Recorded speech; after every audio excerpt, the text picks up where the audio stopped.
pour moi, la première étape dans la levée de fonds, c'est déjà, est-ce que je dois lever ou pas? Tout le monde ne devrait pas lever des fonds. Comment est-ce que je fais de la croissance rapide sans argent? Sans argent. Quand tu es un entrepreneur et que tu dis que tu es un entrepreneur, ce qui nous unit tous, c'est que ce qu'on doit faire, on n'a pas les ressources pour le faire. Tu veux lever 100 000 euros, il faut que tu aies fait au moins 100 000 euros de volume. Parce qu'on dit toujours, c'est ceux qui ont de l'argent à qui on donne le plus. Non. Et c'est pour ça qu'on fait le podcast, pour que vous voyez d'où ils sont partis. Exactement. Par exemple, aujourd'hui, j'ai des gens qui viennent me voir, des business angels, qui sont africains des fois, c'est pour dire, si toi tu vois des gars que tu penses bons, dis-moi, je leur donnerai de l'argent. Juste, tu vois, t'as dit, ils te disent, si tu vois des gens bons, dites-nous. C'est pas, ils t'ont pas dit si tu vois de bonnes idées. Non, ils s'en battent les couilles. Oh alors ça, oui. L'entrepreneuriat, ça suffit. Ah, vous attendez que je me prenne le pot dans la figure, hein? Bien sûr. Pourquoi pas entre-temps prendre le programme Épargner et investir en Afrique, même sans y vivre? Et je vais vous dire pourquoi. Parce que c'est vrai qu'on est un peu fatigant à toujours parler d'entrepreneuriat et que trop de gens voient l'entrepreneuriat comme la seule façon en Afrique d'avoir de l'impact. Alors qu'en réalité, même sans vivre en Afrique, vous pouvez aider l'Afrique à se développer en investissant votre épargne. Et la meilleure partie, c'est que cette épargne que vous avez mis de côté, aujourd'hui, elle doit faire quoi? 3% des petits comptes d'épargne placement basiques. Là, vous pouvez faire jusqu'à 20% que moi j'ai fait en plaçant, mais vous pouvez faire beaucoup plus avec l'accompagnement qu'on offre aujourd'hui dans ce programme avec des experts comme l'école de la bourse ou le livret cash de Laetitia Cho. Et surtout, on vous partagera sur une formation de 4 heures tout ce qu'il faut pour naviguer en fait les marchés financiers, ETF, FCP, SGI, comment faire pour investir en Afrique si on n'a pas forcément un compte bancaire là-bas. Tout ça, on y répondra. Et le mieux, c'est que si vous prenez le programme, vous avez aussi accès à la tribu SOA et un accès à un rendez-vous mensuel avec Kaï et moi qui allons aussi investir en même temps que vous. Donc, si tout ça vous intéresse, faites-le maintenant avant que ce pot me pète la figure. Shalom. Salam. Salut à tous. Écoutez, épisode classique. Je croyais que tu allais essayer de dire le numéro de l'épisode. Aucune idée. Est-ce que c'est important? Non. Oui. Par contre, ce qui est important, c'est que pour une fois, c'est un épisode qui commence avec des anecdotes. Ah bon? Ouais, parce que tu sais... Quel storyteller. Non, c'est une anecdote. Tu vois. C'est quand même, là, c'est quand même incroyable parce que franchement, tu sais, ça fait longtemps que toi et moi, on discute souvent des sujets d'association, de l'importance d'avoir des bons associés, etc. Et que je pense que les gens ne se rendent pas compte. Il y a la tribu où on accompagne beaucoup d'entrepreneurs et de gens qui donnent des conseils. Mais il y a aussi beaucoup de gens qu'on rencontre en dehors qu'on conseille. Notamment, même toi, des gens qui débarquent dans nos bureaux. Exactement. Qui déambulent dans nos vies. Pour les plus téméraires. Exactement. Parce que toi, tu as eu le cas de la tribu. Dans la tribu ou... Dans la tribu, tu en as eu au moins un. Oui. Que tu as coaché, qui avait sa startup d'éducation, c'est ça? Après, tu en as eu un l'autre jour que j'ai vu qui était là, qui est venu te demander des conseils pour une startup c'est du marketing, de publicité. Et tu en as plein d'autres, en fait. Tu m'en avais présenté un autre que nous avait présenté à la base Edith, je pense. Et en fait... Oui, il y a même Gladys de Londres qui était dans la tribu, mais pas très bavarde, mais qui a une grosse ambition sur tout ce qui est marché pour la petite enfance, les habits pour les petites enfants. Ah, intéressant. Ouais, on a échangé. Non, ouais, il y a plusieurs personnes, il y a plusieurs demandes, tellement d'interrogations, ce qui est totalement logique. Et oui, aujourd'hui, on veut parler peut-être des choses qui reviennent le plus souvent, ou alors pas les questions les plus récurrentes, mais je pense que toi, l'idée, parce que c'est toi qui as l'idée de cet épisode, c'est ce qui te frappe le plus dans ce que les gens ne savent pas. Exactement. les erreurs, comme je dirais, que si tu fais, qui pourront à terme te détruire ta boîte, peu importe l'effort que tu mets dedans. Et c'est intéressant parce que l'anecdote que j'ai pour toi, c'est l'autre jour, Kader, du coup mon associé, pour ceux qui ne savent pas c'est qui, me dit qu'il y a un gars qui s'est pointé au bureau, donc à nos bureaux chez Anka, qui vient, il n'a pas de rendez-vous, on ne le connaît pas, et il dit qu'il vient... Il dit, ça vous les encourager les gens à faire des bêtises. Il vient, il dit à l'audace que lui, il veut venir me rencontrer pour avoir des conseils. Kader lui demande pourquoi. Kader lui demande, mais pourquoi en fait? Et le gars lui dit non, il veut des conseils parce que il veut lever des fonds. Il a une start-up d'e-commerce là, dans la mode qu'il est en train de développer ici et qui veut des conseils. Donc Kader, en généreux, le fait rentrer. Et en fait, ça m'a marqué parce que déjà, le premier concept qui me tue, c'est que malgré tout ce qu'on a fait, moi, essentiellement, les gens se concentrent et viennent me voir beaucoup sur la levée de fonds.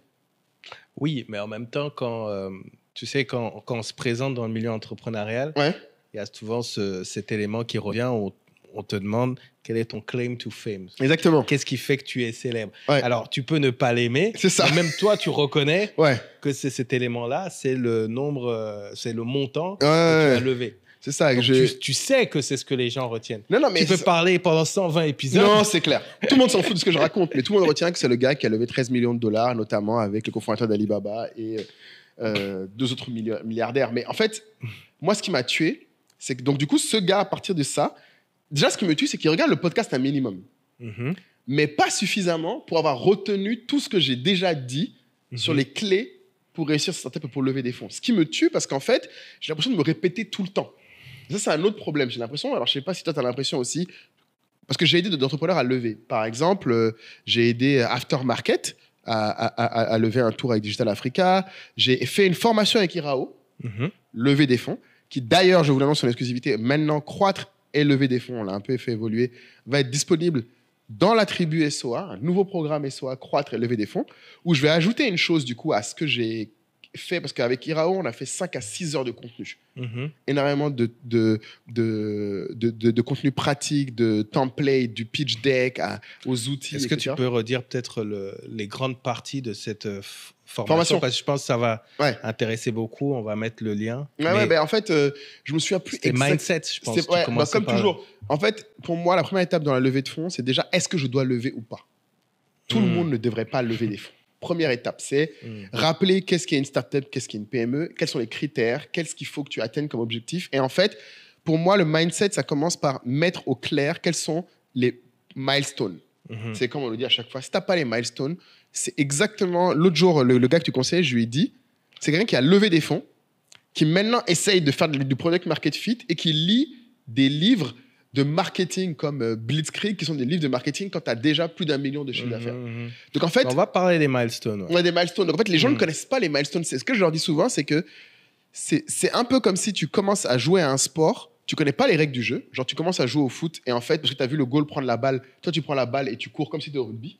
Tu te dis, pourquoi pas? Oui, tu arrives au milieu du truc. Tu te dis, vas-y, je prends et je cours, tu vois. Tu sais pas c'est quoi les règles. Ou pire, c'est tu fais des comportements d'experts quand tu n'es même pas arrivé au niveau. Un exemple que moi j'aime bien, parce que je nage beaucoup ces temps-ci, c'est les gens qui, à la piscine, arrivent à peine à faire du crawl, mais ils essayent de faire du papillon. Les gars arrivent à peine à nager, mais tu les vois essayer de sauter avec leurs grands bras comme ça.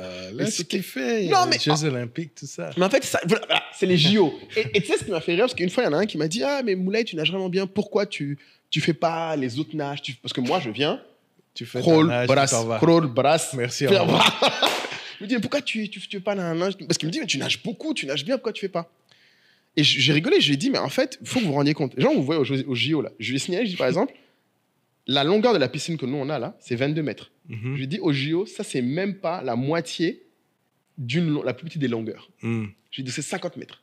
Je lui ai dit, donc vous êtes là, vous n'arrivez même pas à faire 22 mètres en normal. C'est le fun, ils t'ont pas dit que vous allez faire de la compétition. En fait, le problème, c'est que le fun qu'eux prennent, c'est des professionnels. En fait, tu prends les trucs de fun des athlètes. Non, je te parle de ceux qui te disent pourquoi tu n'essayes pas autre chose. Mais moi, je leur ai dit, mais parce que je veux déjà arriver à être au niveau potable juste des athlètes. Moi, j'ai fait un triathlon, je sais juger c'est quoi une performance de natation potable. Vous n'avez pas les mêmes objectifs. Voilà, c'est ça. Et donc, c'est un peu la même chose pour les startups. Il y a des gens qui, parce qu'ils voient quelqu'un lever des fonds, comme tu vois quelqu'un faire les JO, un truc, se disent, je vais faire ça. Sauf qu'eux sacrifient leur vie. Ils sacrifient énormément de choses, comme moi, je sacrifie énormément de choses. Et contrairement à juste quelqu'un qui va dans la piscine s'amuser, il y a des vraies conséquences durables sur leurs relations personnelles, professionnelles et leur vie.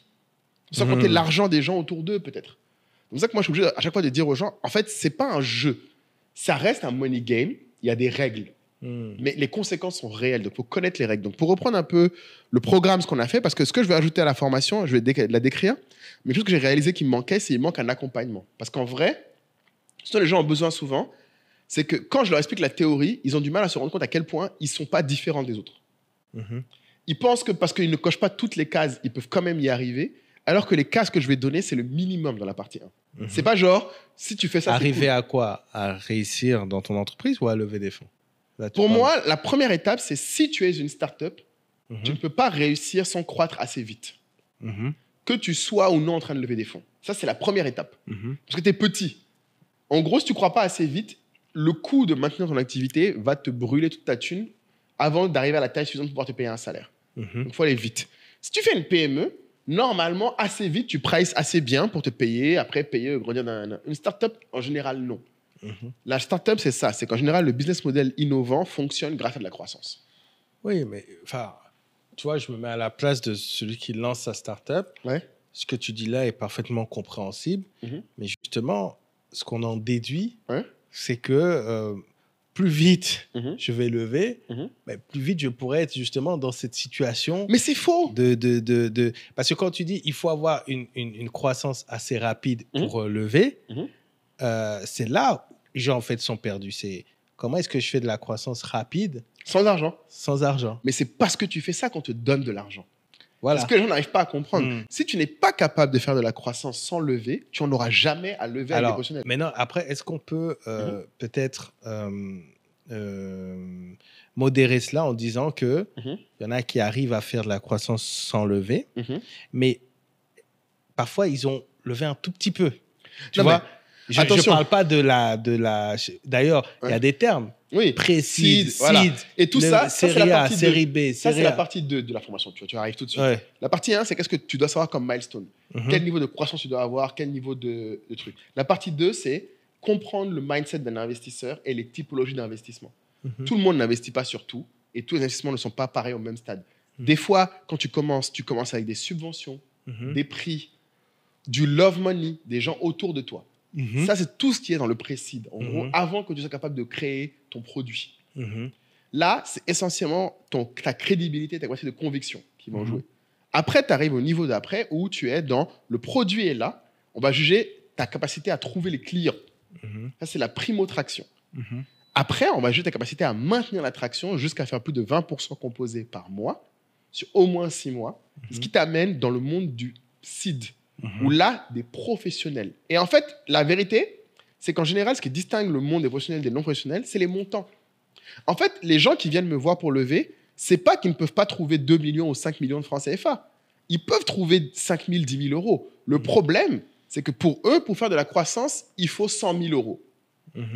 Et 100 000 euros, tu rentres dans le monde où c'est ou des business angels ou des fonds de seed qui vont te le mettre. En fait, le gros problème, c'est qu'en fait, les gens veulent des gros montants pour faire des petits résultats. Un autre conseil que je donne, que je donne dans la formation qui est important que tout le monde sache, tu ne peux lever que ce que tu as fait comme volume. OK.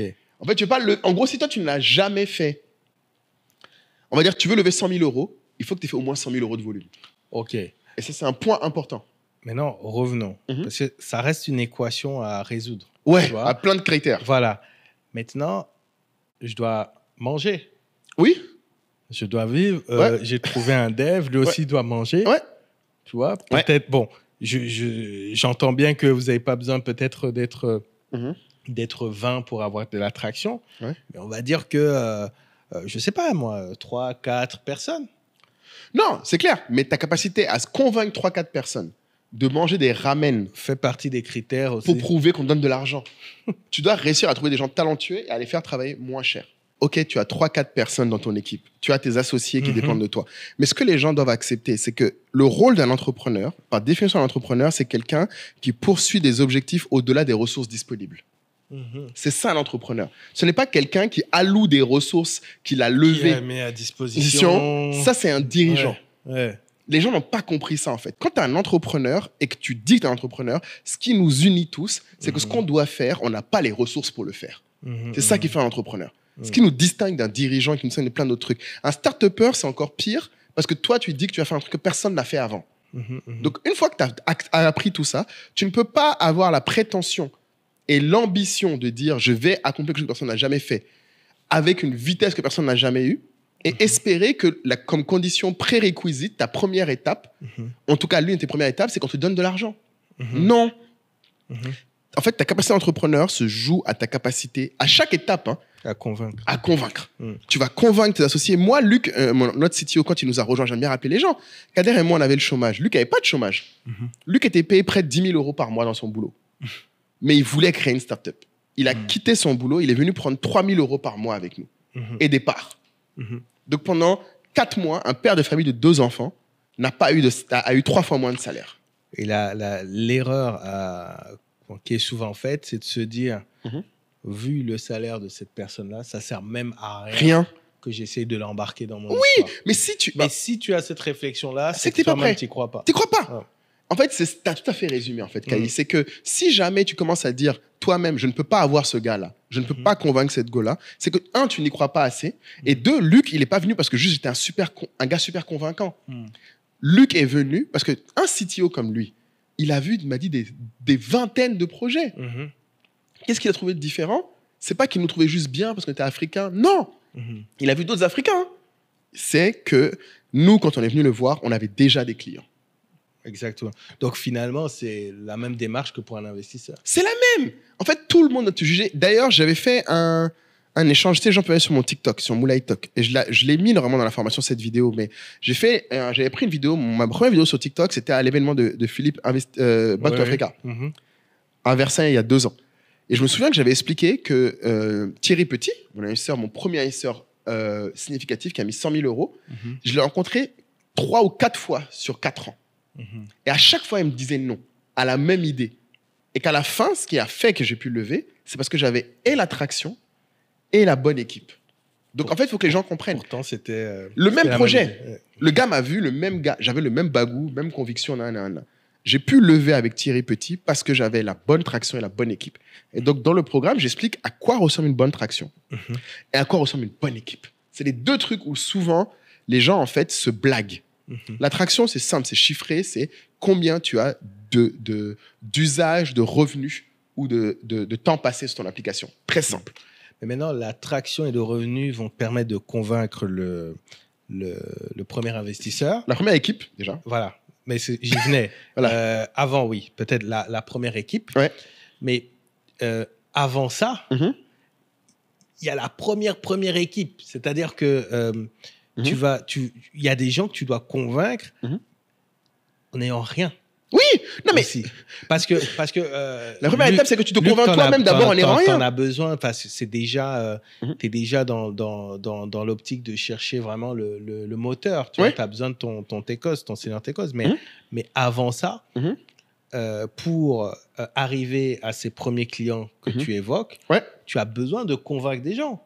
Nous, par exemple, on s'est connus via qui? Via Jean-Jacques. Jean-Jacques, exactement, tu as convaincu. Jean-Jacques, c'est quelqu'un de très, très enthousiaste qui, quand il croit à un projet, amène les gens. Tu arrives à l'embarquer. Ted, il est venu me voir, il m'a dit que tu peux parler de ça sur ton média, etc. Et tout. Donc, il faut identifier ce genre de personnes. Oui, et surtout, moi, je pense qu'il faut qu'on sorte. Moi, je veux vraiment que le message d'aujourd'hui, c'est tu ne crois qu'en fonction de ce que toi, tu fais. En fait, les gens ont tendance à trop compter sur les autres. C'est ça qui m'énerve. Le gars qui est venu à mon bureau, je lui en veux pas particulièrement, mais il est le symptôme. Kader, quand il m'a appelé, c'est ce qu'il m'a dit. Il m'a dit, Moulay, j'arrive pas à croire qu'en 2025, les gens croient encore qu'il suffit d'avoir le bon contact pour lever des fonds. C'est traumatisant pour lui. Et vraiment, quand il me l'a dit, il m'a dit, Moulay, mais en fait, on l'a pas expliqué, on l'a pas... En fait, Kader s'est senti limite, il s'est senti mal en disant, mais en fait, ça fait 10 ans que nous, on fait ça. Et aujourd'hui, d'autres continuent à faire les mêmes bêtises que nous. Et pire, la différence, c'est que nous, à un moment, on est parti vers les bonnes personnes. On allait chez The Family, on allait voir Oussama, on a regardé les vidéos de certaines familles, on s'est formé. Eux, ils font même pas ça. Parce que sinon, cette personne, il serait pas venu juste me voir.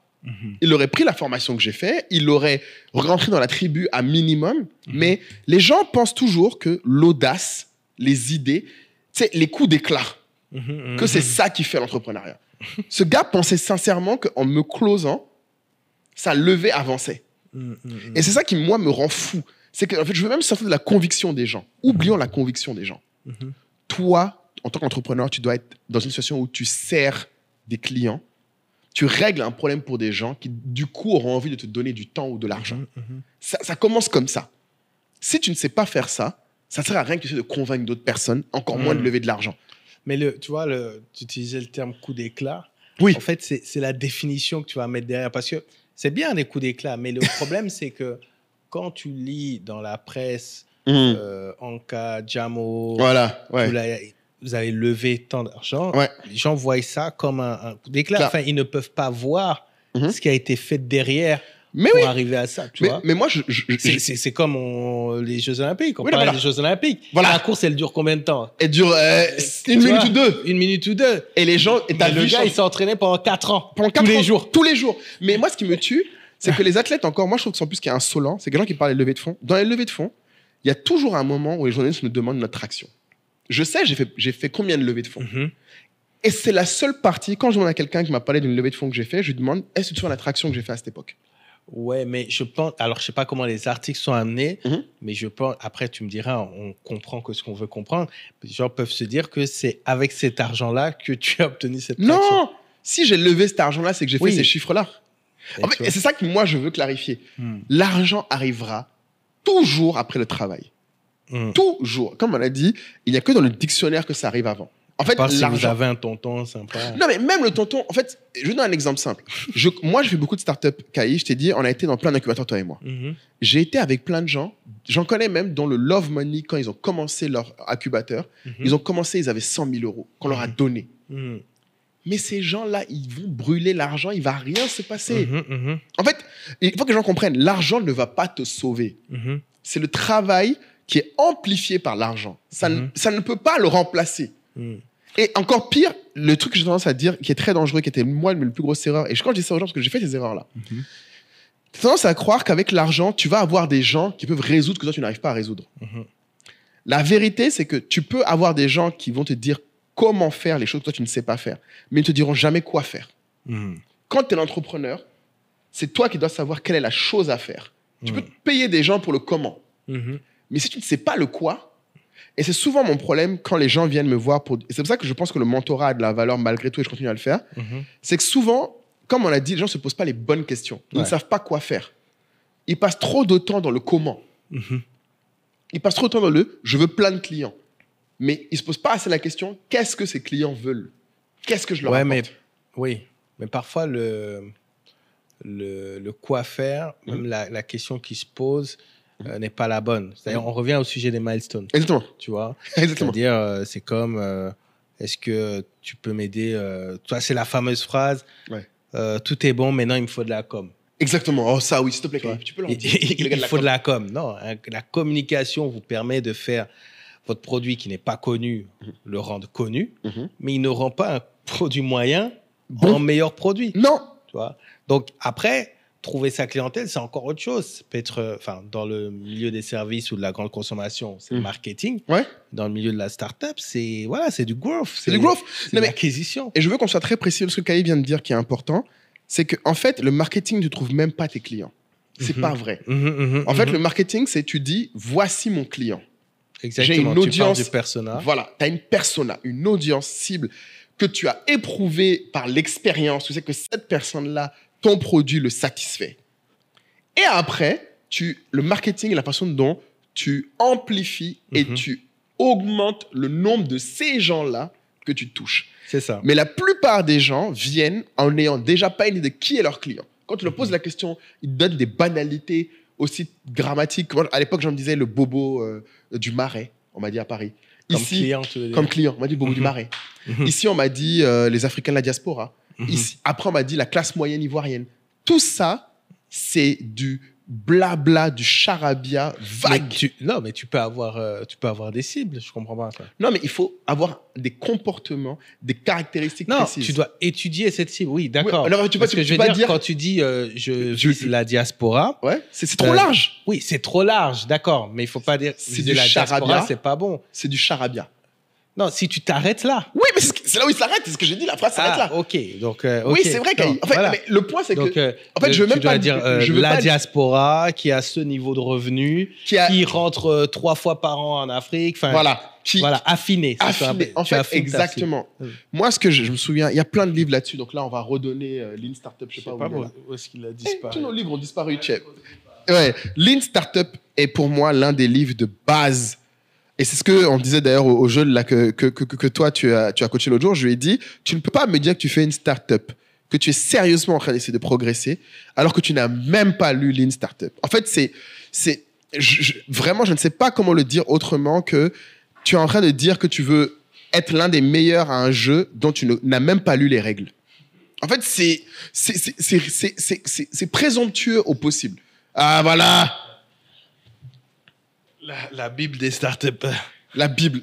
Et quand je dis la Bible... Rappelle qui est Eric Rice. Rice, c'est à la base un gars du coup qui était lui-même dans une startup, qui était un CTO, donc qui avait en plus avantage de faire lui-même ses produits, qui s'est rendu compte qu'au final, il faisait des produits qui n'avaient pas de clients. qui n'arrivait à jamais marcher. Et il explique une méthodologie chiffrée, mesurée pour, 1, trouver ses bons clients, 2, adapter son produit et 3, améliorer de façon continue son produit pour croître. Et donc, pour moi, c'est ça qui est la base. Et lui, il a réussi quand même à faire une très belle startup et il a coaché énormément de startups. Enfin, je pense que tu aurais n'importe quel startupper, on est tous alignés là-dessus. Tu sais, c'est comme tu as dit, c'est comme un chrétien qui n'a pas lu la Bible. Bon, c'est possible. Mais à un moment, tu vas être un peu limité en termes de capacité à vraiment appréhender la théologie. Il faut y aller. C'est la base. Et un autre exemple sur ce truc-là, qui n'est pas dans les livres par contre, et c'est là où pour moi, il y a des erreurs. Ça, c'est les erreurs que je ne cautionne pas. Parce que c'est dans les livres. C'est juste que tu ne veux pas aller chercher. L'association, je peux comprendre que ce ne soit pas écrit parce que c'est des trucs dont personne ne parle. Et là, il y a plusieurs clés. Ce gars-là, lui, c'était la martingale, je l'appelle. tu parles de mon gars ou ton gars? Non, mon gars. Ton gars, lui, j'ai pas encore entré dans l'association. T'as vu, j'ai même pas demandé. Lui, il est venu sur Product Market Fit. Je lui reconnaissais qu'il avait eu un début de traction intéressant, ce qui méritait qu'on lui parle. Il se reconnaîtra, il a intérêt à prendre le programme. Ça, c'est un autre débat. Par contre, ce gars-là qui est venu dans le bureau de Kader, c'était marrant parce que Kader a commencé à parler avec lui. Et évidemment, Kader, donc, il explique l'idée de Sam Marketplace, de commerce, blablabla, de vêtements. Okay. C'est irrelevant, l'idée. Assez vite, Kader lui dit « Ah, ok, mais du coup, comment tu trouves les clients? Comment tu opères? » Et le gars finit par lui dire « Ah, mais en fait, moi, j'ai cofondé l'idée, mais moi, je ne travaille pas à plein temps dessus. Je suis en France. » Ah ouais, et il est venu à ton bureau. Wow. Voilà. Encore un coup d'éclat. C'était dans son... Dans sa checklist de voyage à Abidjan, il a un gars ou 2 ou 3 ici qui gère le projet pour lui. Au lieu de rentrer dans la tribu tranquillement, on fait le meet-up du mois tranquille. On a même fait un mastermind sur lui. Le gars, c'est trop dérangé. C'est trop dérangé. Et surtout, ce que j'ai dit, ce qui est marquant, c'est que je tiens à rappeler un truc. Et ça, pour moi, c'est un peu... Je ne sais pas si c'est de l'insolence ou de la présomption, voire de l'inconscience des gens de la diaspora. Il faut que quelqu'un vous le dise une bonne fois pour toutes. Vous ne créerez pas un business, encore moins une start-up d'une certaine taille, sans être dans le pays où vous opérez, où sont vos clients. Vous pouvez feinter comme vous voulez, vous blaguer aussi longtemps que vous voulez. Vous allez très vite atteindre un mur. Et je vous donne un exemple très concret. J'ai un ami à moi qui a une start-up qui est profitable, qui a levé des millions. OK ? Lui, son problème, c'est qu'il vit à Los Angeles. Et ses clients sont en général en Afrique. Jusqu'à aujourd'hui, il a des investisseurs professionnels qui refusent de mettre de l'argent dans sa boîte, même s'ils aiment bien l'idée, ils aiment bien l'attraction, parce qu'ils se disent, ce gars-là n'est pas sur le terrain. Alors que toutes ces équipes y sont. Donc, je ne vous parle même pas de vous qui êtes au début, là. Même quand vous réussirez, ça sera toujours une question de pourquoi vous voulez faire une boîte en Afrique où vous prétendez connaître le marché plus que tout le monde, alors que vous-même, vous n'y êtes pas. L'exception qu'on me dira... Juste préciser que là, ce n'est pas l'avis de Moula. Et là, on parle de, en fait, ce que les professionnels de l'écosystème startup ne vous diront pas forcément, mais ils penseront parce qu'ils le disent quand vous n'êtes pas là. Exactement. Et j'étais dans plein de discussions où ils parlent de gens comme ça. En fait, tu sais que tu arrives à un certain niveau dans un écosystème quand les gens parlent des autres devant toi. Ou quand on me demande mon avis sur des gens. Combien de fois on vient me demander mon avis pour investir dans une boîte et les questions qu'on me pose, c'est sur le founder. Est-ce qu'il est vraiment à fond? Donc, les gens à mi-temps, là, qui font des boulots à côté oubliés, ils me demandent, est-ce que tu penses que ce gars a des convictions poussées sur le marché? Est-ce qu'il connaît le marché? Est-ce qu'il a un network sur le marché? Et toi, tu es obligé de dire ce que tu penses. Mais parce que après, on va revenir me voir, ça marche pas. Et historiquement, le truc, c'est qu'en plus, c'est pas un truc caché. Je sais que les gens vont te dire, par exemple, les exceptions qui arrivent souvent, et ça arrive malheureusement beaucoup, notamment au Nigeria, tu as des gens qui font des startups, qui lèvent des fonds et qui après vont dans un autre pays. Beaucoup sont à Londres, par exemple, ou aux États-Unis. Ça, c'est un cas que les gens... Et c'est pareil. Ah ouais, mais ça, dans le milieu francophone, je vois pas trop ça. Ah oui, parce qu'on lève pas en Afrique francophone. Ouais. Merci, mon ami. Ils font l'inverse. Exactement. Lève à Paris, puis... Descends d'ici. Et c'est ça qu'il faut que les gens comprennent. Ça, c'est l'exception à cette règle qui fait que les gens, en fait, se perdent dans la règle. La raison pour laquelle certains founders sont en Occident, c'est essentiellement parce que c'est plus simple de lever en Occident des plus gros montants. Les plus petits montants, aujourd'hui, il vaut mieux être en Afrique. Que ce soit par les business angels, par les incubateurs, par les fonds de précide, il y en a plein super bon. En fait, quand tu veux lever plus de 3-4 millions, comme moi je l'ai fait, assez vite, tu dois avoir des fonds étrangers. Et eux, ils ne connaissent pas l'Afrique et c'est rarement une priorité pour eux. Donc, ils ont besoin de quelqu'un qui connaît leur environnement, qui connaît leur langage et qui va leur expliquer pourquoi c'est une opportunité pour eux. Donc, c'est souvent dans ce cas-là que tu as des founders là-bas. Le problème, par contre, c'est que ces gars-là, eux, ils souffrent de l'autre difficulté, c'est qu'ils vont peut-être avoir plus de facilité à atteindre les gens pour lever, mais ils ont tout autant de mal après, derrière, sur le terrain, à exécuter, à recruter, à gérer. Donc, en général, ce qui se passe souvent dans ces cas-là, c'est que tu as un des founders qui va être à l'étranger, un reste, où ils sont dans le pays quasiment tous les mois. Mais bon, par exemple, si on prend le cas, bon, je sais pas, on va peut-être pas citer, mais on a un ami qui est à Los Angeles. Ouais, voilà. Qui est une start-up qui est sur le marché Afrique. Quelles sont les difficultés qui va souvent remonter dans les discussions?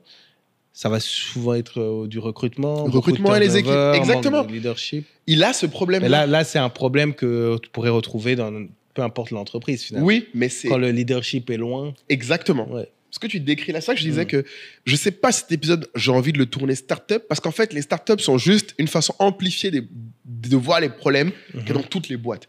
En fait, recruter, c'est dur. Gérer des gens, c'est dur. À distance, c'est quasiment impossible. Moi, je suis une boîte en remote. Je sais l'effort que ça me demande pour garder les gens dans le rythme. Par contre, la réalité, c'est que c'est parce que mes clients sont aussi dans différents pays où sont mes gens que ça a du sens. Mais si toi, tu n'es même pas dans un pays où sont tes gens, en fait, tu n'as aucun bénéfice à te rattacher. Hop, vous connaissez ce petit bruit, ce moment où on vous arrête.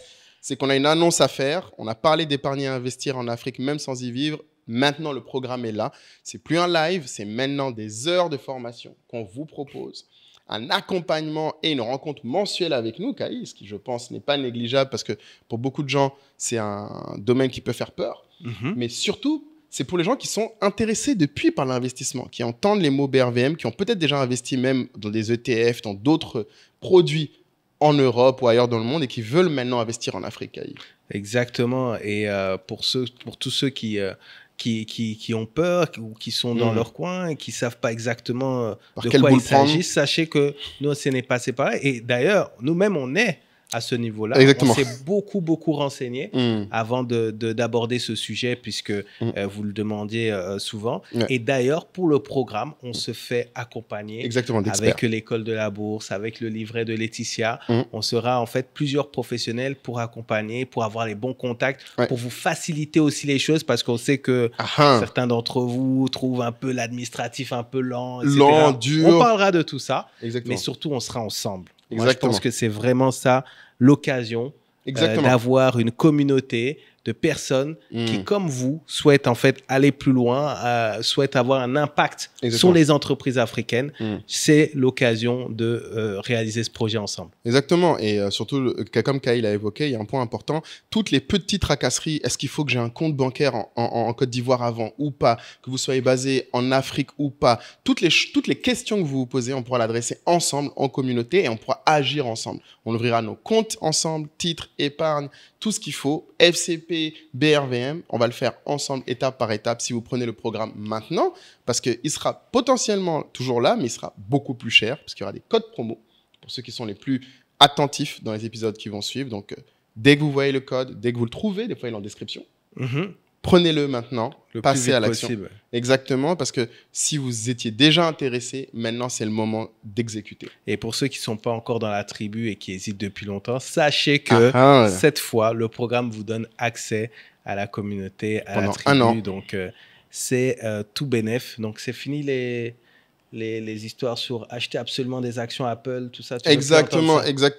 Je pense qu'il est temps qu'on investisse en arrêtant de suivre le narratif global d'Hollywood, clairement, des Américains, et qu'on passe enfin à créer notre narratif en créant nos propres millionnaires, millionnaires, milliardaires. Et pourquoi pas créer des vocations, certains d'entre vous qui, comme Brice le dit, vont devenir peut-être des investisseurs professionnels. Exactement. Donc oui, l'ambition, c'est qu'avec ces investissements-là, les rendements sont tels, on parle de plusieurs fois, peut-être des fois des dizaines de fois ce que vous pouvez avoir en compte épargne, et peut-être qu'avec ça, vous pourrez commencer à couvrir des coûts et éventuellement vous projeter dans d'autres choses. Donc, quel que soit votre projet. C'est maintenant qu'il faut le faire et on est pressé de vous rejoindre et de faire ça avec vous tous les mois dans le programme Épargner et Investir en Afrique dès maintenant.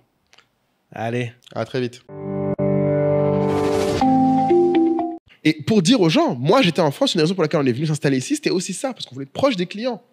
Pourtant, mes clients acheteurs étaient en Europe. J'aurais pu prétendre, dire je reste près des acheteurs. Mais une fois que j'ai établi que la croissance de ma boîte était liée aux entrepreneurs, pas aux acheteurs, c'était ridicule d'espérer rester là où ils étaient. Ben moi, c'était pareil, parce que nous, on a commencé avec des clients, des entreprises dont le siège, justement, est à Paris, mais qui ont de très forts enjeux sur le continent africain. Sauf qu'à un moment donné, on a parlé des règles du marketing, de la communication.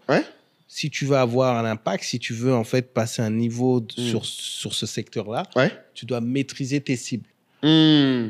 Et pour maîtriser les cibles de tes clients, il faut vivre avec elles. Vivre avec elles, il n'y a pas 10 000 façons. Il faut vivre avec elles au quotidien.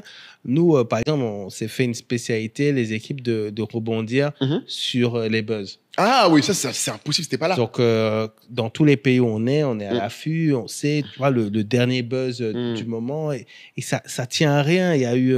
en plus, en Côte d'Ivoire, c'est le pire. Tu peux avoir un match, l'arbitre, il a juste fait un geste bizarre, pendant 4 jours... On parle que de ça. On va parler que de ça. Et ça, c'est intéressant. Mais si tu es à Bruxelles, tu peux le louper. Pas ça. Et le pire, c'est que même si quelqu'un à Bruxelles te donne l'info, parce que les gens vont dire, oui, il y a TikTok, il y a Facebook, on est au courant. Ce qui va se passer, c'est que tu n'auras pas forcément les bons réflexes pour rebondir. C'est pas tout d'avoir une information. En fait, un comportement, c'est pas qu'une information. C'est ça qu'il faut que les gens comprennent. Quand je dis ce qui fait ton succès en tant qu'entrepreneur, ce n'est pas les infos que tu as. C'est les actions que tu mènes. Donc, même si tu as l'info des buzz, qu'est-ce que tu en fais derrière en termes d'action? Exactement.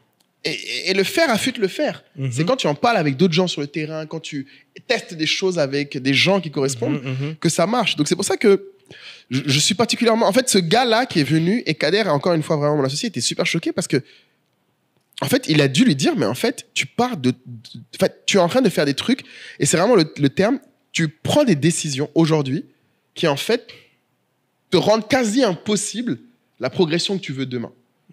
Le fait de dire que tu fais une boîte alors que toi, tu as un boulot à côté, j'ai fait cette erreur. Tu peux le faire à un moment, mais il faut que tu aies une deadline. Kader lui a dit, tu rentres quand? Il dit, non, mais nous, on pensait faire ça quand on a levé des fonds. Rentrer quand on... Ah non, ça, c'est pas possible. Tu vois, Kai? Mais je te jure que ça, par contre, ce que tu viens de dire, je pense que si on fait un vote en commentaire, la majorité des gens pensent que tu peux être en Occident et quand tu lèves des fonds, venir t'installer. Non, mais moi, ce qui me frappe le plus, ce qui me choque le plus, c'est même être employé d'une entreprise. Merci. Et lever des fonds pour une start-up. Oui, mais les gens croient que c'est possible. Enfin, aucun investisseur ne donne des sous à quelqu'un qui est part-time. Exactement. Même sous la base d'une promesse de « mais je vais me mettre… » À plein temps, non. Non, ça. Parce en fait, il faut aussi se poser la question, vous-même, si vous étiez investisseur, Amen. Est-ce que vous le feriez? Non. Tu vois? Mais le pire, c'est que pour leur défense, certains d'entre eux le font. Parce qu'eux-mêmes n'ont pas cette culture de l'investissement. Mais en fait, c'est simple. C'est des gens qui prennent des risques avec leur argent ou l'argent d'autrui. Ils ne vont pas te le donner si toi, tu n'as déjà pas pris les risques. En fait, un autre truc, un investisseur m'avait dit un jour qui est super important, ton job en tant qu'entrepreneur, c'est de dérisquer le business. Il y a des risques opérationnels, des risques de marché, des risques d'équipe. Il y a des risques à tous les niveaux. J'ai l'impression qu'on définit l'entrepreneur...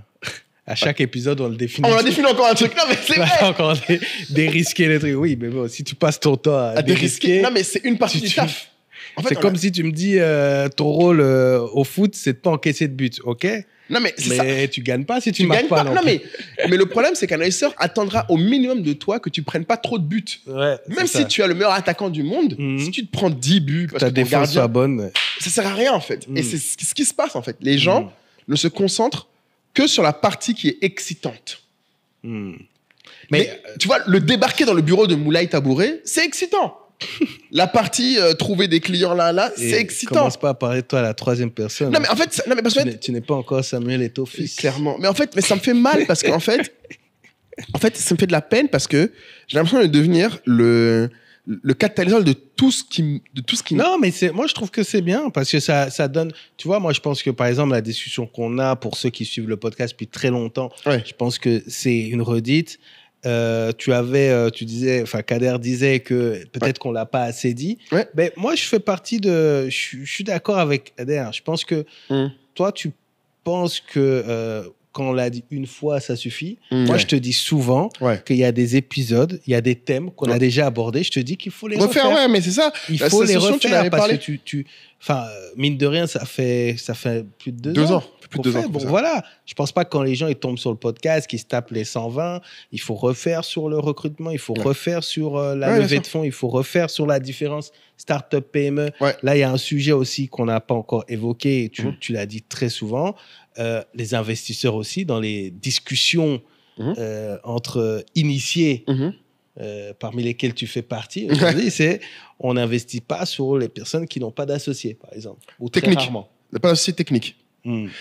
Alors c'est très vrai.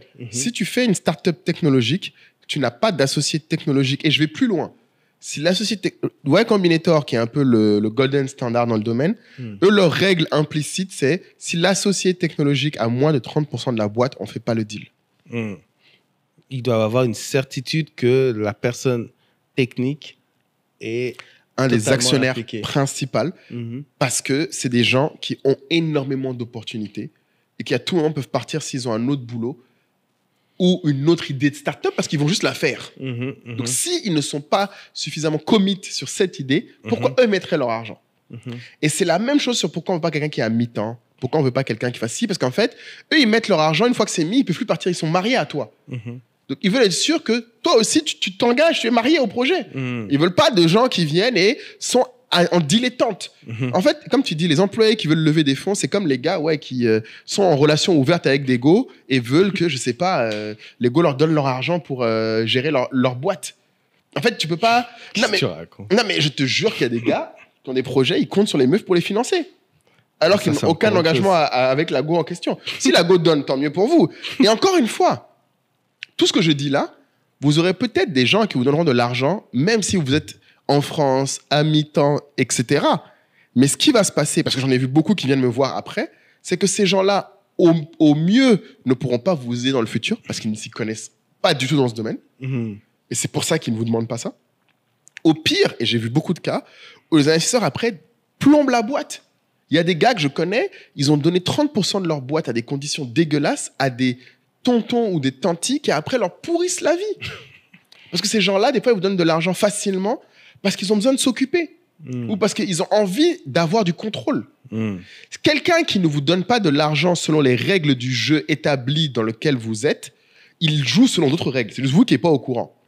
C'est juste toi, tu ne sais pas pourquoi lui donne l'argent. Tu penses que c'est parce que tu as une idée géniale, mais en fait, peut-être pour autre chose. Donc moi, ce que j'aime bien rappeler aux gens, c'est connaître les règles du jeu, ça vous protégera un minimum vous.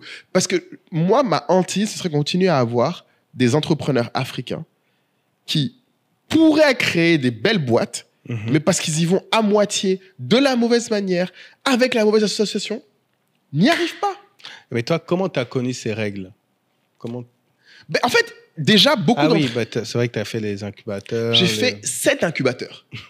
Déjà, ça commence comme ça. Ensuite, j'ai parlé avec les gens qui ont investi chez moi, à chacun, pour comprendre qu'est-ce qui leur a plu, qu'est-ce qui leur a pas plu, qu'est-ce qui manquait, qu'est-ce qu'il y a un truc. Moi, je sais qu'on prend un sœur, la chose qui l'a marqué, il m'a dit, lui, il a décidé de mettre de l'argent dans la boîte quand il a vu que Kader et moi, on a déménagé de Paris et on est parti à Lille. Ils vivent parce qu'on ne connaissait personne à Lille. Kader a laissé sa copine et moi, ma famille. Quand on lui a dit ça, il m'a dit, ça, c'est des gens à qui je peux donner de l'argent. Il faut que les gens comprennent en fait ce qui fait bouger des gens qui décident. Et l'autre règle sur les associés, c'est pareil. Les associés de moins de 30%, nous, à une époque, Luc, mon associé, il était là, il a eu 30%, il est parti, il est revenu. Et entre-temps, on a eu des investisseurs qui sont venus et à chaque fois, c'est revenu.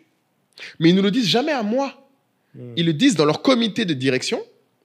Et ma chance, souvent, c'est que je crée des relations personnelles avec les investisseurs au-delà de l'investissement.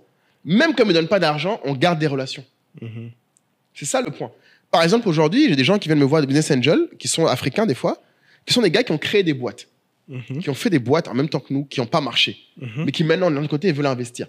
Et aujourd'hui, ils me font confiance pour dire, si toi, tu vois des gars que tu penses bons, dis-moi, je leur donnerai de l'argent. Donc, en fait, c'est comme je dis souvent aux gens, et ça, c'est une autre grosse erreur que font les gens, que moi, j'ai fait aussi. Est-ce que, juste, tu vois, tu as dit, ils te disent, si tu vois des gens bons, dites-nous. Ils t'ont pas dit si tu vois de bonnes idées. Non, ils s'en battent les couilles. Oh, alors ça, oui. Tout le monde s'en fout. Non, mais alors, les termes sont ça. Ils m'ont dit si tu vois des bons entrepreneurs. Tout le monde me dit ça. Des investisseurs aux incubateurs. Même là, en ce moment, je connais 3 fonds d'investissement qui cherchent des boîtes en Afrique francophone. Et ça, je peux le dire. Par exemple, être en Afrique francophone aujourd'hui, sur l'écosystème du financement en Afrique totale, c'est un super avantage parce que très peu d'investisseurs ont réussi à avoir des boîtes dans notre zone, qui a l'avantage de la monnaie.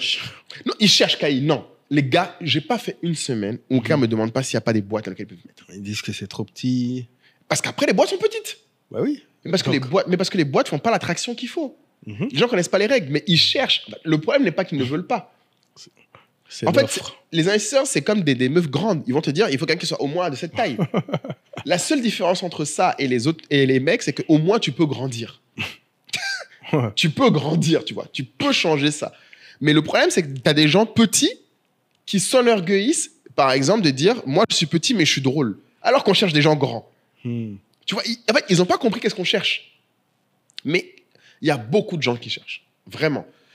Autre chose qui est vrai, un autre point, je me rends compte, donc là, on a parlé des associations, du plein temps, pas plein temps, de la technicité. Un autre gros point dans ma formation que j'ai mis en avant, qui est très, très, très importante. En admettant, quelle est l'erreur, enfin, en tout cas, c'est pas une erreur, mais le plus gros coût d'opportunité dans une carrière, surtout dans les start-upers, c'est que tu n'aies pas fait vite ce type d'entreprise. Je m'explique. La façon la plus rapide de lever de l'argent demain dans une start-up, c'est de travailler aujourd'hui dans une start-up. C'est indéniable. Et ça, les gens ne se rendent pas compte parce que même moi, par exemple, j'ai fait 7 ans dans le monde corporate. Ouais. Ça m'aide à certaines choses aujourd'hui. Mais par exemple, tu vois, on en a parlé. Ils sont plus administratives. Administratives, plein de choses, oui. Mais ça m'aiderait peut-être à un plus gros niveau même qu'aujourd'hui. Plus j'avance, plus ça m'aide. Mais au début, j'ai dû limite me désapprendre. Et tu sais, on en avait parlé, par exemple, quand on avait fait la retraite avec les autres founders, je t'avais parlé de... Tu avais vu Kian. Oui, je pensais à lui quand tu pensais à lui. Il a quel âge? 23 ans. 23. Et il est déjà dans une start-up. Lui, sa start-up a levé 20 millions. Oui, mais en même temps, ce qu'on disait, c'est que lui, depuis son premier stage, c'est toujours dans des start-up. Toujours dans les start-up. Ouais. Donc, c'est normal que Kian, à 23 ans... Il sache comment lever 23 millions. Mais oui. Mais c'est normal. Et ça, c'est le danger de... Alors, on peut tous décider à un moment de bifurquer de carrière. Je n'ai pas dit qu'il ne faut pas le faire. Mais il faut être conscient que plus tu le fais tard, plus tu sais que tu as des trucs à rattraper. En fait, il ne faut juste pas partir en pensant que vous êtes tous sur la même ligne de départ. Ce n'est pas vrai. Et typiquement, quand j'entends des jeunes qui viennent me voir en me disant « Oui, moi, j'ai envie de faire une start-up demain », quand je vois ces gens-là, après, aller postuler à la Banque mondiale, bon, je leur dis « Mais en fait, vous ne prenez pas le bon chemin. » Parce qu'en fait, le problème de ces gens-là, et ça, c'est un peu ce que Steven Bartlett dit souvent, c'est que c'est des gens qui privilégient le confort à l'expérience. Ouais. Et le problème, c'est qu'ils ont pourtant des ambitions demain qui vont avoir du mal à exécuter. Exactement. Et c'est pas qu'ils ne peuvent pas. Ils pourraient être dans une startup au début. Je peux comprendre quelqu'un, comme moi, en 2013, je disais, je vois pas dans quelle startup j'aurais pu bosser en Afrique, on peut me comprendre. Et encore, il y avait InterSwitch, il y en avait d'autres. C'est juste que je connaissais pas. Mais en 2025, par contre, je pense que c'est vraiment être de mauvaise foi que de dire je ne vois pas dans quelle startup je peux travailler en Afrique. Il y en a énormément. Et des bonnes et des moins bonnes. Mais même une mauvaise startup t'apprend plus qu'un bon grand groupe si tu es startupper demain. Si tu veux être startupper. Si tu veux être startupper. Et on revient sur le point du plan. C'est pour ça que je dis souvent aux gens qu'il faut avoir un plan. Et j'insiste, et ça c'est le dernier point, c'est ce qu'a dit Américo l'autre jour dans l'épisode.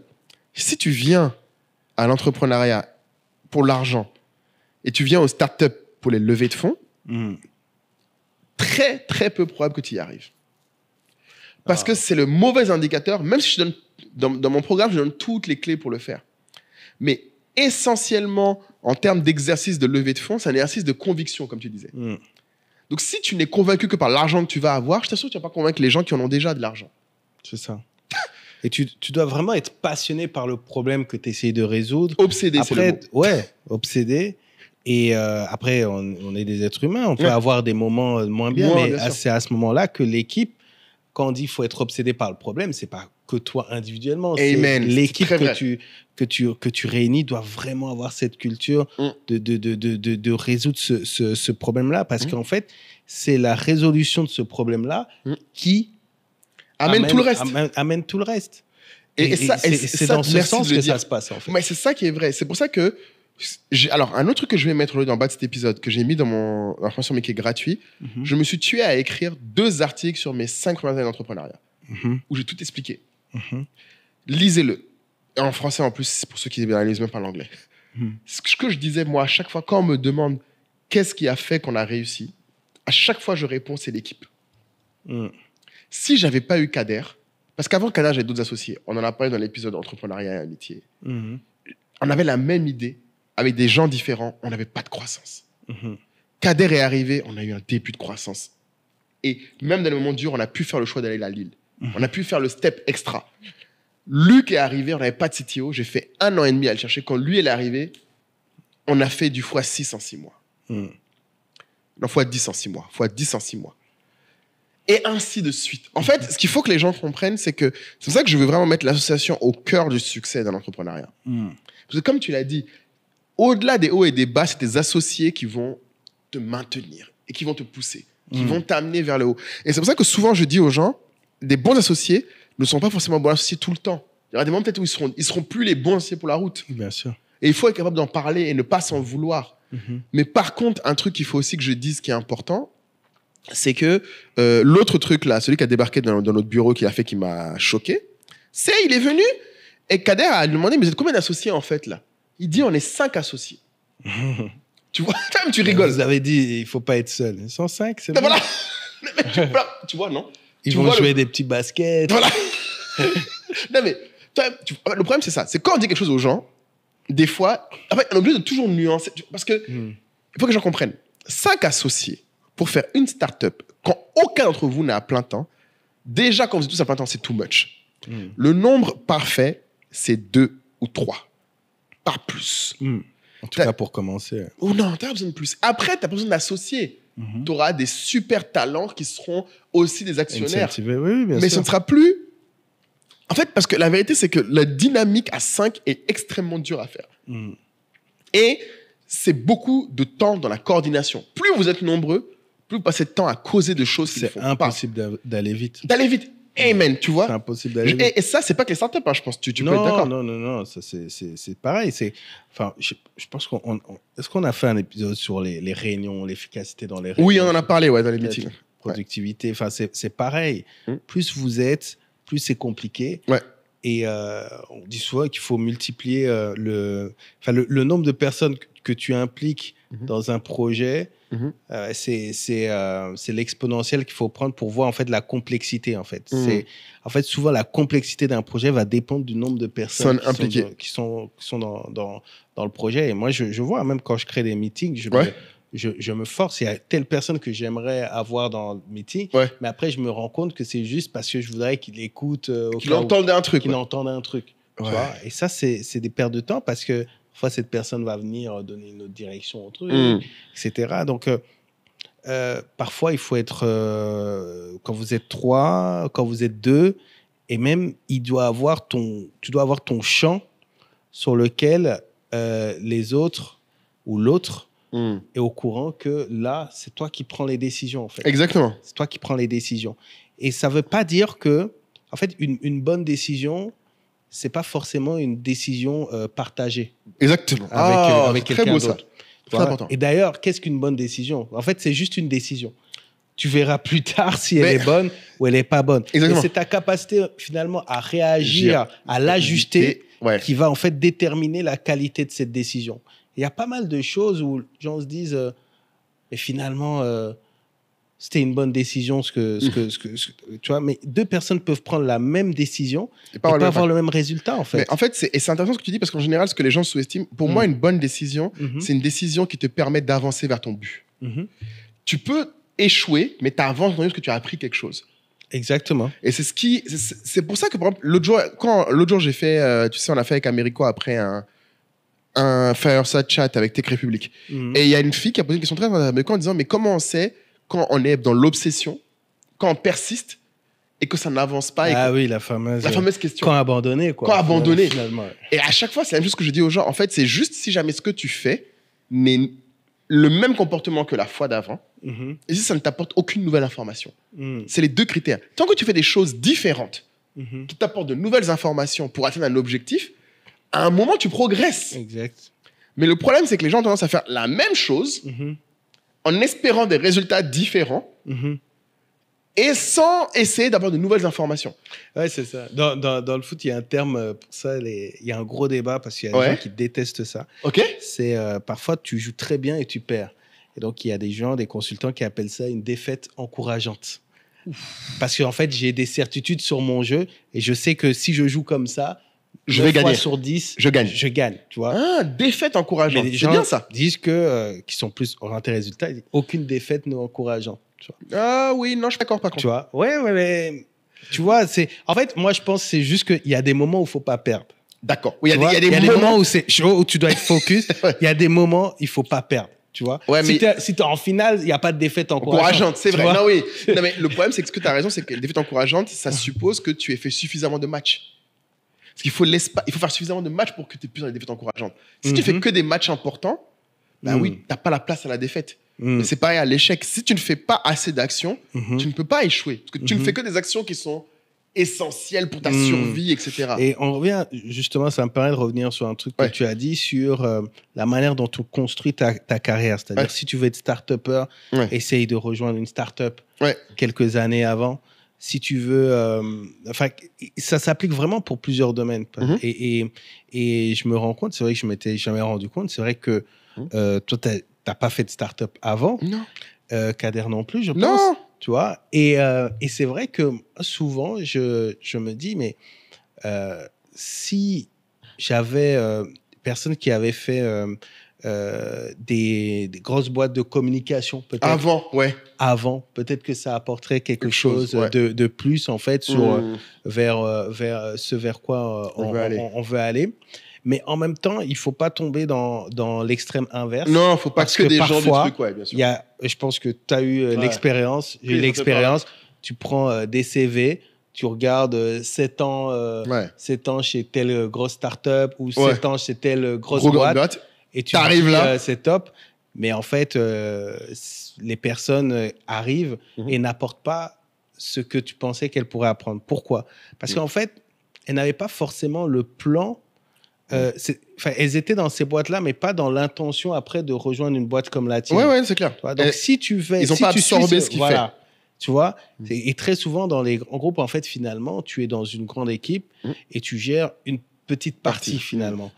Donc, quand on donne ce conseil de rejoindre une société qui se rapproche le plus de ce que tu aimerais créer plus tard, c'est y aller, mais en mission. Exactement. En mission, de manière intentionnelle, de noter, de poser des questions. D'aller plus loin que ton périmètre. D'aller voir l'équipe Growth. Voilà. Pourquoi vous faites ça, etc. Et donc, quand on parle de ce jeune Sud-Africain qu'on connaît qui, à 23 ans, lève 23 millions, moi, je suis persuadé que, voilà, pendant ses stages... Non, il était comme ça. Il était vraiment comme ça, en fait, tu vois. Et c'est ça, quand les gens demandent comment on reconnaît quelqu'un qui est vraiment excellent, ambitieux, c'est ça. C'est ça, faire l'extra mile dont on parle toujours.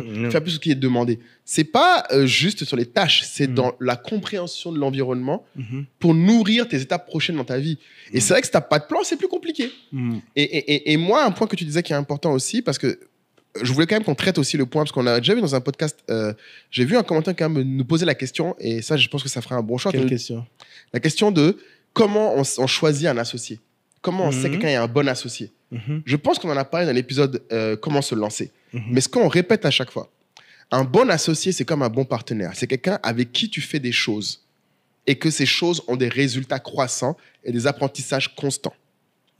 Si tu bosses avec quelqu'un et que tu veux travailler avec quelqu'un, commencez à faire des choses ensemble.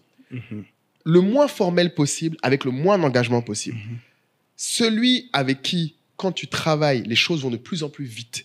tu vois pas le temps passer. Tu as l'impression de prendre du plaisir. Et vous avez des résultats dont vous êtes fiers. C'est ça un bon associé. Exact. En fait, ça n'a pas de... Son parcours antérieur, sa vision future, tout ça, c'est des indicateurs positifs, mais qui peut se tromper. Quelqu'un peut avoir une super expérience et être nul maintenant. Quelqu'un peut avoir une super vision et pas avoir l'énergie. Par contre, ce qui ne ment pas, c'est l'action et comment vous vous sentez dans l'action. Le ressenti, ouais. C'est ça. Parce qu'en fait, au final, ce n'est que ça, faire des boîtes, en fait. Pour moi, je ne sais pas si toi, tu partages ça, mais pour moi, ce n'est que ça, en fait.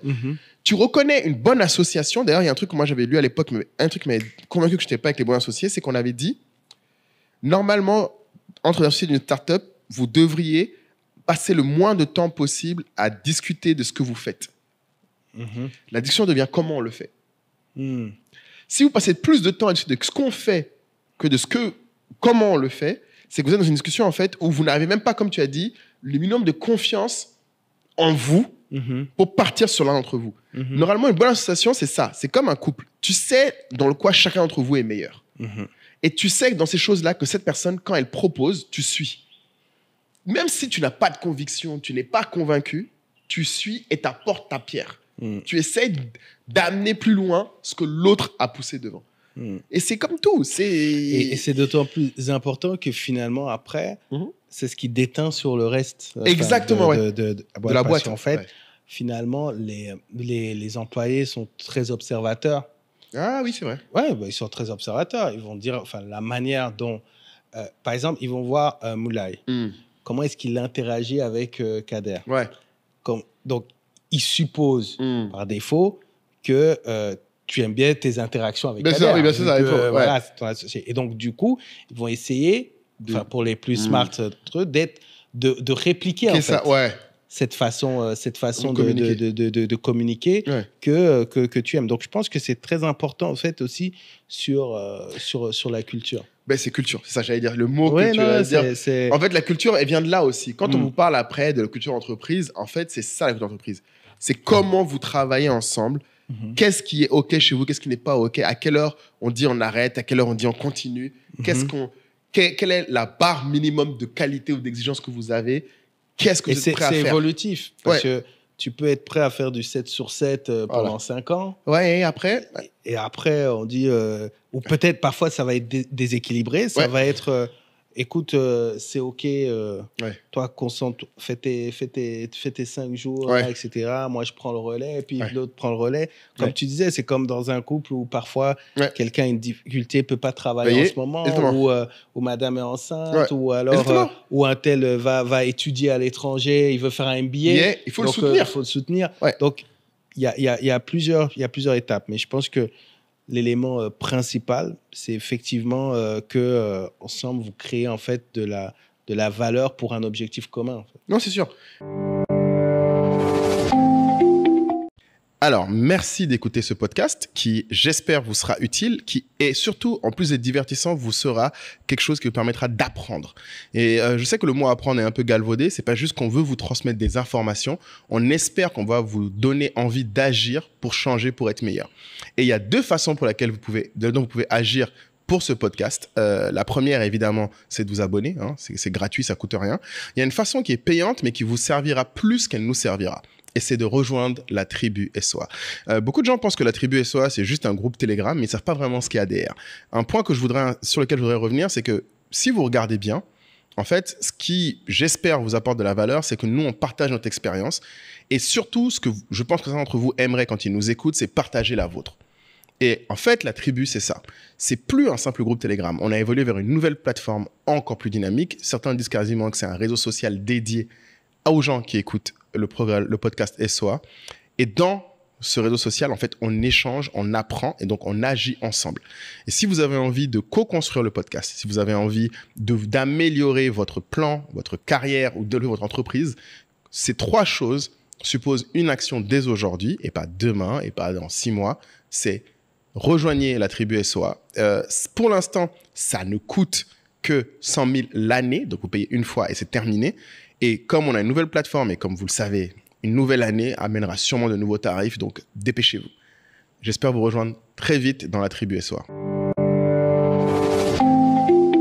Et c'est pour ça que je dirais toujours que dans tous les cas, l'équilibre est compliqué à maintenir en permanence sur ces sujets-là. Oui, ça c'est sûr. Faut arrêter, parce qu'en fait, Ouais. et d'ailleurs, c'est pour ça que souvent, moi, je soupçonne profondément les gens qui font des startups comme ça, comme le gars là, avec 5 associés, à mi-temps, à distance. En fait, ça, pour moi, ça ressemble à un excès de confort. Après, c'est mes soupçons, mais c'est les soupçons que quelqu'un d'autre entrepreneur risque d'avoir sur vous. Quand vous venez en disant ça, ce que vous renvoyez à la personne, c'est que vous préservez votre confort. Et si vous n'avez pas conscience de ça, il n'y a jamais eu de croissance dans le confort.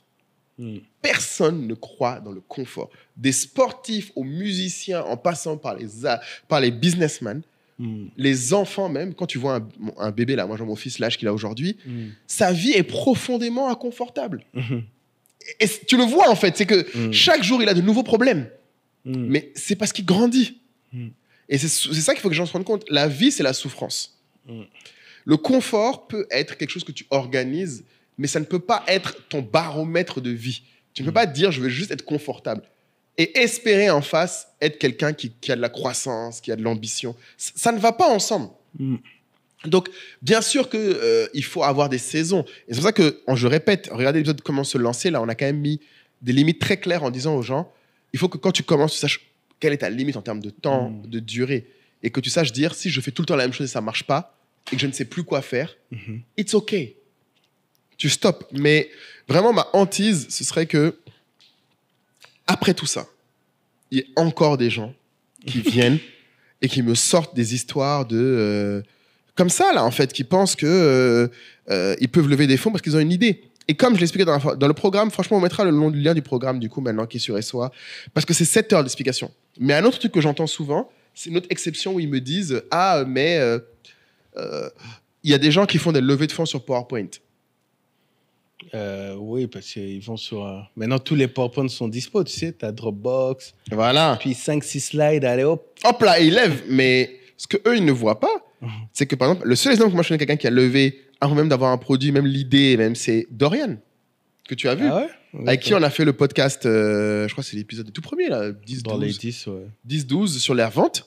Dorian, c'est une nouvelle boîte qui s'appelle Zelic maintenant. Il a changé 5 fois de nom depuis. Zelic, il a levé 2 millions d'euros parce qu'il a vendu sa boîte d'avant. Oui, voilà. Et ce que les gens n'arrivent pas à comprendre, lui, il a vendu une boîte dans laquelle tous les investisseurs quasiment ont rendu leur argent x3, x4, x5. Donc le jour où il a vendu...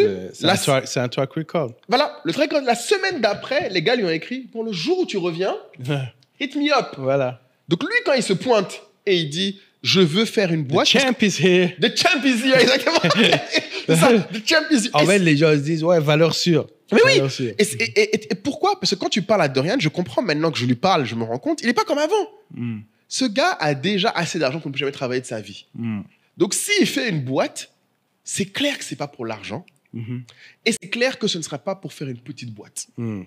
C'est les deux signaux que cherche un investisseur. Vous avez vu l'épisode avec Wale? Je pense que si Wale oui, exactement. Wale cherche des investisseurs... ils vont lui jeter l'argent dessus. Et c'est pour ça que ça paraît injuste pour les gens. Parce qu'on dit toujours, c'est ceux qui ont de l'argent à qui on donne le plus. Non. Et c'est pour ça qu'on fait le podcast, pour que vous voyez d'où ils sont partis. Exactement. Et pourquoi c'est à eux qu'on donne? C'est pas de l'injustice bête et méchante. Il y a une logique derrière, basée sur des comportements et une crédibilité. Les gens ont tendance à oublier la crédibilité. C'est essentiel. Ah, et franchement, prenez la... Il n'y a pas un petit code promo? Ah si, je peux faire un code promo. Écoutez... Pour ceux qui sont arrivés jusqu'à la fin. Je suis arrivé jusqu'à la fin. S'ils sont arrivés jusqu'à la fin, on fera un code promo sur le programme. Je ne sais pas encore à combien je vais le pricer, mais quel que soit le prix, on va faire un code promo de 50%. OK. Pour les 10 premiers. Parce que je ne vais pas prendre 10 000 personnes, parce que je veux vraiment quand même cette fois prendre le temps au-delà. L'accompagnement. Ouais, il y a l'accompagnement qui est inclus, où je vais faire un poids tous les mois avec la personne. OK. Genre, je veux pas de... Non, je veux pas... Non, je veux que ça aille jusqu'au bout, cette histoire. Je veux que les gens... Je veux pas jeter le... Non, et puis, en fait, surtout, ma conviction, et vous verrez sur le programme, je vais vous mettre les gens que j'accompagne dans le programme d'Irao. T'en as certains qui ont levé après le programme, déjà. T'en as d'autres qui n'ont pas levé, mais qui maintenant savent pourquoi ils ne lèvent pas. Et qui décident qu'ils ne peut-être lèveront jamais. Ça a de la valeur. Moi, c'est ça des que je veux. fêtes encourageantes. Moi, ça m'encourage, parce qu'en fait, Je me dis, c'est même pas une défaite. Tu sais, c'est même pas pour moi. Non, C'est bon, c'était pour match nul. le match nul. Voilà. Non, voilà. Pour moi, c'est un match nul. C'est vraiment. T'as pris un but, t'as mis un but. On est bon comme ça. Limite, tu dis. Non, ou alors, j'ai encaissé un but, mais le match n'est pas fini. Le match n'est pas fini. Voilà. On continue le match sur une autre tactique. C'est ça. Tu vois, c'est ça le point pour moi. Donc, on va mettre le contre-mot. Il faut juste trouver le mot, hein, du coup. Les meilleures solutions pour toi. Là, c'est quoi je sais pas, c'est Moi, j'aurais dit, qu'est-ce qui est l'opposé du confort? Parce que pour moi, c'est parce que les gens sont trop confortables qu'ils font pas ça. C'est la growth. La growth? Ouais. Ah ouais. Growth. Mais c'est des confort. Non, confort, c'est l'opposé. Inconfort. Non, parce qu'en fait, je veux pas... Moi, je suis un gars qui aime la vie quand même. Je veux pas que les gens croient qu'il faut être inconfortable pour réussir. Je pense qu'il faut être... Mais je pense que... En fait, non. Tu dois pas être inconfortable, mais tu dois être à l'aise. Ouais. À l'aise. En tout cas, tu dois pouvoir vivre avec l'inconfort. Non, clairement. Donc, c'est ça. Pour moi, c'est important. C'est ce que je retiens parce que, tu vois, l'inconfort, je parle pas que de l'inconfort matériel. C'est-à-dire, c'est aussi, parfois, tu as des idées et c'est accepté. Que tu vas suivre une formation, tu vas écouter un podcast et que tu vas être inconfortable parce que les ce choses que tu pensais depuis 27 ans, c'est pas vrai. C'est pas vrai. Tu vois. Et ça, tu vois, c'est... Enfin, moi, je sais que parfois, moi, ce que j'aime quand je lis un bouquin, c'est un truc qui remet en cause 40 ans d'existence. Tu vois. Parfois, c'est vrai. Mais ça peut être des trucs tout bêtes. Hein. Oui, c'est clair. Je te parlais tout à l'heure de la précision quand tu as une ambition. Oui. Tu vois, oui. beaucoup plus précis. Ouais. Quand tu relis, là, tu te dis... Voilà. Et donc, quand pendant 40 ans, tu t'es dit tu t'es présenté comme quelqu'un d'ambition, mais que tu rends compte qu'il y a 3 niveaux au-dessus, tu vois, ça met dans l'inconfort, mais il faut l'accepter. Ouais, inconfort, c'est pas mal. Mais écoutez, nous avons donc le mot promo, inconfort. Si vous connaissez des gens qui sont dans les startups, des gens qui veulent en lancer, des gens qui veulent investir dans les startups, tout ce beau monde-là, envoyez-leur l'épisode. Parce qu'au minima, je les invite dans la tribu SOA, parce qu'au final, on me dit souvent que je n'en parle pas assez du monde des startups. C'est l'impression que je donne apparemment. C'est juste que j'ai l'impression d'en parler beaucoup avec ceux qui sont dedans. Ouais. Et dans la tribu, pour le coup, j'en parle avec pas mal de gens. Donc, je pense que c'est important que si vous connaissez du monde, honnêtement, si vous n'êtes pas prêt à faire le programme, mais que vous voulez juste être dans la tribu et me poser des questions, faites-le. Mais encore une fois, si vous n'êtes pas prêt d'être dans ce minimum d'inconfort-là, faire ce minimum, j'aurais même mis sacrifice, mais inconfort, c'est bien aussi. Mais bon, bref, sacrifice, c'est trop violent. Non, mais si vous n'êtes pas prêt à faire ces efforts-là, restons tranquilles. Sacrifice à être mal interprété. Ouais, inconfort, c'est bien. non, franchement, inconfort, c'est bien, surtout que ça fait la bonne parallèle avec... Inconfort, tu quittes Paris, tu vas à Lille, tu vas... Enfin, c'est voilà, tu bouscules un peu tes habitudes. Non, c'est clair. Et je voulais vraiment que les gens retiennent, comme tu as dit, que ce qu'on dit là, sur l'association, sur les critères, ce nanana, c'est des choses... Dans le monde des startups, c'est encore une fois accéléré. Mais je vous assure... C'est valable pour tout. Je pense que même dans l'associatif, ça doit être pareil. J'en ai fait de l'associatif, donc je peux le dire. C'est ce qui fait tenir les projets, en fait. C'est ce qui fait tenir les choses. Ouais. C'est pas le confort. Surtout le nombre de personnes dans le... Dans le quoi? Dans le board, comment on appelle ça dans les associations là. Ouf, oui, alors ça, ouais. Le nombre de personnes dans le bureau. Dans le bureau de gestion, c'est le bordel. Non, mais... C'est pareil. En fait, la coordination, c'est l'enfer dans tous les cas. Comme on dit, le problème, c'est l'humain. Donc, il faut vraiment se dire ça. Et vraiment, j'avoue, là, je n'ai pas traité après de tous les sujets de... Parce qu'après, une fois qu'on traite ça, oui, OK, tu veux lever, OK, tu as fait la croissance, mais il faut tout gérer après. Il y a 15 millions de problèmes que même moi, aujourd'hui, je découvre encore. Donc, si je peux permettre à des gens de gagner du temps et que vous pensez qu'il y a quelqu'un qui peut gagner du temps en prenant ce programme, en venant dans la tribu, envoyez-lui cet épisode-là. Means a lot, parce que vraiment, franchement, j'espère ne plus avoir quelqu'un qui débarque, parce qu'en plus, c'est pas que les gens qui débarquent, je vais le dire, il y a une autre histoire. Même quand je fais des sessions de coaching sur entourage, pour l'instant, j'ai dû en faire une dizaine, KI, 9 fois sur 10. Il n'y en a eu qu'une qui était l'exception. Comment lever? C'est pas forcément lever, c'est des problèmes d'association. C'est toujours ça. C'est-à-dire quelqu'un qui vient me voir. Non, mais qu'ils ont identifié ou qu'en creusant, j'amène là. C'est des gens, par exemple, il y en a un monsieur génial, là, que j'espère qu'il regarde ce podcast, qui est venu me voir en me disant, OK, nous, on est 2 chercheurs passionnés par... Oui, mais attends, ne dévoile pas. Non, je vais pas dévoiler le problème. Non, mais je vais pas dévoiler leur nom. C'est des gens qui sont passionnés par l'IA, tout simplement. OK? Et qui se disent, on est prêt à investir, on a mis de l'argent dedans, mais aujourd'hui, on veut le développer. Et à quel moment on doit arrêter d'investir quand on peut lever des fonds? C'est la même question.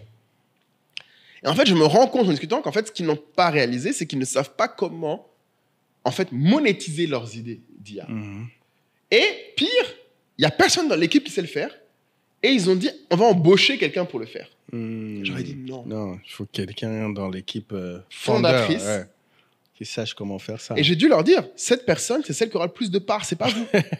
non, mais il faut que les gens comprennent. Ouais. C'est même pas juste que tu lui donnes des parts. Il faut qu'il en ait plus que toi. Si cette personne ne met pas d'argent, ça va. Mais toi, tu mets l'argent, tu n'as pas plus de parts que lui. Donc, c'est ce qui Je regardais l'histoire de Shazam. Bon, il y a plusieurs histoires de Shazam. Il y en a tellement. Je sais pas laquelle tu as vu, parce que là-bas. Mais la version américaine. Ouais. Et en fait, le gars disait, il est parti, en fait, chercher la personne qui pouvait mettre en place une technologie qui captait les ondes et qui reconnaît les sons, etc. Et ce développeur, il est devenu l'élément principal de l'équipe, quoi. Ouais, à la fin, c'est ça. En fait, c'est le héros, c'est le problème. C'est pas vous, c'est exactement ça. Ce soit, et la personne qui peut résoudre le problème. Qui peut résoudre le problème, en tout cas qui a le plus d'impact sur ce problème, normalement est majoritaire. C'est ça. Après, n'allez pas vous comparer à Steve Jobs. Vous allez dire oui, mais lui, il avait Wozniak. Et Steve Jobs, ce qu'il apportait. Non, mais et puis Wozniak avait plus de parts que Steve Jobs au départ. Oui. C'est toujours la même chose. C'est juste qu'en fait, à un moment, Steve Jobs a pris la part que Wozniak n'a jamais voulu prendre de gestion d'entreprise. C'est ça. C'est à un moment, les problèmes changent avec le temps. Donc, ça peut évoluer dans le temps, les rôles et les parts. Mais par contre, ne vous mentez pas. C'est celui qui résout le problème, comme tu as dit. Et c'est différent de celui qui apporte la solution. Il faut les deux. Mais c'est celui qui résout le problème, qui le comprend intimement, qui est celui qui a le plus de parts. C'est pas le gars qui a même le plus d'argent, le plus d'expérience. C'est même pas ça, en vrai. Tu vois, même moi, demain, si quelqu'un vient me proposer un projet et que je dois faire une autre boîte, si la personne a une meilleure compréhension du sujet que moi, je ne veux pas forcément être CEO. Et les gens ont du mal à l'accepter parce qu'en fait, tu n'es pas, comme tu dis, le héros. Ouais. Tu contribues à un combat. Donc, voilà. Écoutez, voilà, j'espère que ça vous a plu. Épisode à l'ancienne. Voilà, moi, c'était un peu un cri du cœur. J'espère que vous l'avez senti, parce que franchement, ça Vous avez vu, j'ai joué le rôle du thérapeute. J'ai permis... Ah ouais, non, c'était trop, franchement. Mais quand on a fait ce podcast, j'aurais jamais cru que ce genre de truc arriverait. Alors, pour la petite histoire, là, il m'a appelé un jour, il dit qu'il faut absolument qu'on fasse un épisode. J'ai dit, mais... Qu'est-ce qui t'arrive? On en a déjà parlé et tout. Il dit non, il y a quelqu'un qui est venu dans mon bureau. C'est ça. Il a dit ça. Je me suis rendu compte. Je dis bon, écoute, on va le faire. C'est clair. Non, mais c'était trop. Non, c'est trop, Kai. Quand même, faut voir. Qui a des gens qui viennent dans son bureau, out of nowhere, pour te... Non, gars. À faire le podcast, là, c'est quelque chose. En tout cas, mais notre ami qui se reconnaîtra, il est le bienvenu. Hein. Il est le bienvenu. Dans le programme? Ouais, il faut. Le programme. Non, parce que lui, il faut qu'il paye pour qu'il me prouve qu'il est prêt à faire un peu d'inconfort. Parce que là, désolé, je pense que tu n'auras pas droit au code pro. Non, lui, non. Parce que il faut se changer à toutes. Abonnez-vous, hein, les gars. Ah oui, c'est vrai, j'oublie toujours de dire ça. Abonnez-vous. Ouais, voilà, vous voyez tout ce que nous donnez gratuitement. Là. Il y a des gens qui vous facturent non, mais franchement, Kai, on est d'accord. C'est vrai. Il y a des gens qui leur facturent des dizaines de milliers d'euros payantes, tout pour leur donner des trucs comme ça. Nous, on vous demande juste de cliquer sur s'abonner. Gratos. C'est pas beaucoup. Truc. Franchement. Et puis pour ceux qui nous écoutent en voiture, etc., big up à vous. Ouais. Mettez les 5 étoiles sur votre appli de podcast. Spotify, sur Apple. Merci à tous. Puis voilà. Allez, ciao. Ciao.